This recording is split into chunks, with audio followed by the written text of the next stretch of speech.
Hi everyone. So today I'm going to show you what is pre-infusion, okay? About this Sanremo machine, okay?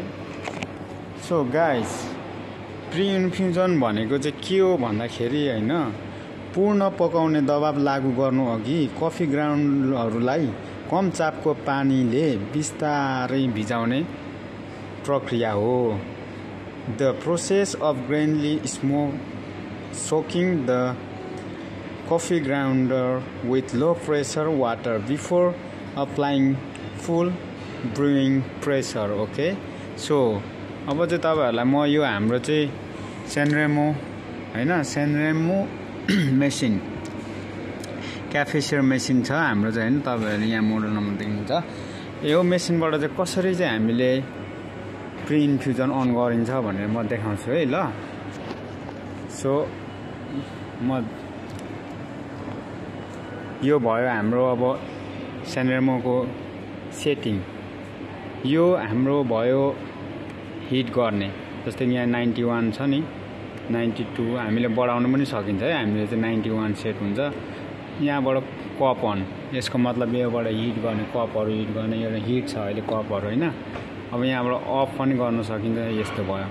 अनि यहाँबाट हामी गयौं यसले कति डिग्री सम्म राख्न सक्ने, कति डिग्री राख्ने भन्ने कुरा यहाँनिर सो गराएको छ हैन। यो भयो प्री इन्फ्युजन अन। अब यो चाहिँ हामीले 3 सेकेन्डको राखेको छौं भने तपाईहरुले बढाउन पनि सक्नुहुन्छ यसरी अफ गरी हैन। अब यहाँबाट चाहिँ अन भयो। अब यहाँबाट तपाईले अफ भयो अन भयो हैन।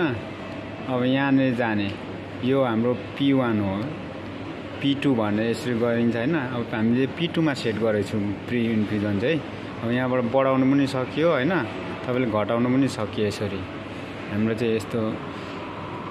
त्यसपछि तपाईहरुले पनि यो मेसिनमा चाहिँ 2 ग्रुप मेसिन हो, तपाईहरुले सेट गर्न सक्नुहुन्छ यसरी है।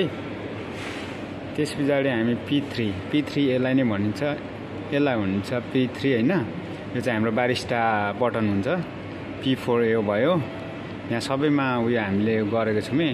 यो डोज 1 भयो, हाम्रो डोज 1 को एमएल यसरी सेट गरिएको छ हैन। तपाईले बढाउन पनि सक्नुहुन्छ, घटाउन पनि सक्नुहुन्छ।